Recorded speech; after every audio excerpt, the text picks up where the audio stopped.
مفتی طارق مسعود کے بیانات کے لیے مفتی صاحب کے چینل مفتی طارق مسعود آفیشیل کلپس کو سبسکرائب کریں۔ پاکی اور ناپاکی میں حد سے زیادہ احتیاط کرنے سے کیسے بچا جائے؟ دیکھو، پاکی اور ناپاکی میں اعتدال کا مسئلہ کیا ہے؟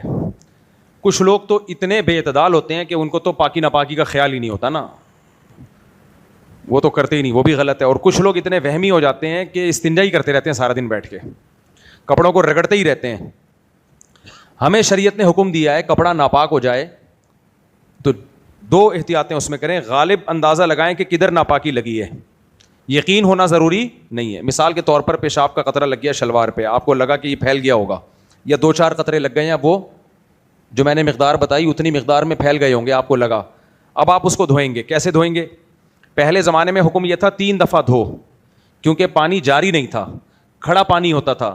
تو ایک پانی میں تھوڑا سا وہ کپڑا ڈبویا، آپ نے اچھی طرح رگڑا، نچوڑا اچھی طرح، پھر دوسرے پانی میں ڈبویا، اچھی طرح رگڑا اور نچوڑا، پھر تیسرے پانی میں ڈبویا، اچھی طرح رگڑا اور اس کو نچوڑا، اس طرح سے پاک ہو جاتا تھا۔ اب ہم نلکوں میں دھوتے ہیں، وہ جاری پانی ہوتا ہے۔ اس کا پاک کرنے کا طریقہ یہ ہے کہ آپ کو لگا کہ کپڑے پہ کوئی پیشاب لگ گیا اور اتنا پھیل گیا ہے کہ اب اس کا دھونا لازم ہے، اور وہ اب اگر نظر آ رہا ہے وہ پیشاب کہاں لگا ہوا ہے تو گیلا ہے وہ، تو اتنا پلو پکڑو، شلوار کو بغل میں دباؤ، نلکا کھولو اور اس جگہ کو اچھی طرح رگڑ کے دھو لو بس۔ اسی طرح نائٹ فال ہو گیا، احتلام ہو گیا کسی کو، تو دیکھا جہاں جہاں گندگی لگی ہوئی ہے شلوار کو بغل میں دبایا اور اس گندگی کو پلو بنا کے اچھی طرح رگڑ کے دھو لیا۔ صابن لگا لو تو جلدی صاف ہو جائے گا، نہیں صابن لگانا کوئی ضروری نہیں ہے، پانی ڈالا اور خوب اچھی طرح رگڑ کے اس میں پانی بہا دیا۔ پھر بھی اگر نشان باقی رہے تو اس کا ختم کرنا لازم نہیں ہے، آپ اچھی طرح رگڑیں اس کو کہ نشان ختم ہو جائے، نہیں ہوتا تو بھی معاف ہے وہ۔ سمجھ میں آ رہی ہے بات؟ آپ نے اچھی طرح رگڑ دینا، نچوڑ دینا، اس کو پاک ہو جائے گا وہ۔ اور اگر پیشاب یا یہ پتہ ہی نہیں چل رہا لگا کہاں ہے،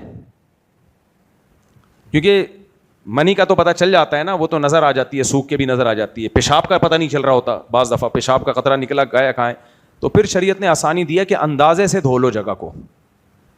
آپ کا خیال یہ تھا کہ ادھر لگا ہوگا، تو بس اس جگہ کو پکڑا، پانی میں ڈالا، رگڑا اچھی طرح سے، یعنی نلکا کھولا، رگڑا اچھی طرح سے، نچوڑا، وہ تھوڑی دیر پانی بہتا ہے تو 3 دفعہ آٹومیٹیکلی ہو جاتا ہے، خود بخود ہی پانی بہانے سے ایسے ہو جاتا ہے۔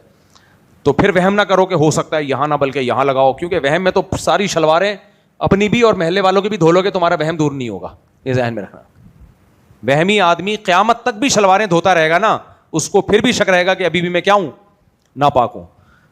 فقہا نے مسئلہ بیان کیا ہے کہ آپ کے کسی پائنچے پہ گندگی لگ گئی، پیشاب کی چھینٹیں لگ گئیں یا کوئی گندگی لگ گئی، گھر آئے تو آپ بھول گئے کہ دایاں پائنچا تھا یا بایاں تھا، لیفٹ تھا یا رائٹ تھا، بھول گئے، تو جس طرف ذہن جائے وہ والا پائنچا دھو لو بس، پھر تسلی رکھو، غالب گمان پر عمل کرو، دونوں پائنچے دھونا ضروری نہیں ہے۔ تو یہ اعتدال ہے جو شریعت نے سکھایا، اسی اعتدال پہ چلتے رہو گے تو صحیح رہو گے۔ بہت زیادہ وہمی بن گئے تو بھی بیڑا غرق، اور بالکل دھو ہی نہیں رہے تو یہ بھی غلط ہے۔ نجاست اگر 1 درہم سے کم ہے نا، درہم کا مطلب یہ ہوتا ہے کہ ہتھیلی کی جو گہرائی ہے، جو پہلے زمانے میں 5 روپے کا سکہ آتا تھا نا، آج کل آتا ہے 5 کا سکہ، اب نہیں آ رہا، 5000 کا سکہ آنے لگے گا تھوڑے دنوں میں، جس طرح سے پیٹرول مہنگا ہو رہا ہے نا۔ تو وہ 5 روپے کا جو سکہ ہوتا تھا نا، اس کے برابر، اس سے کم اگر گندگی لگی ہوئی ہو تو وہ معاف ہے، کیونکہ اس سے بچنا ناممکن ہے۔ بعض دفعہ پیشاب کرتے ہیں، ہلکے ہلکے چھینٹے لگی جاتے ہیں، جتنا بھی بچنے کی کوشش کرو، تو اس لیے اس اتنی گندگی سے کم اگر گندگی لگی ہوئی ہے تو وہ شرعاً معاف ہے، اس کو دھونا لازمی نہیں ہے، دھو لیں تو اچھی بات ہے۔ جیسے بعض دفعہ پیشاب کا ایک آدھ قطرہ لگ جاتا ہے شلوار پہ، وہ پھیلا نہیں ہوتا، تو وضو کر لیں، اس میں بھی نماز ادا ہو جائے گی، دھو لیں تو اچھی بات ہے۔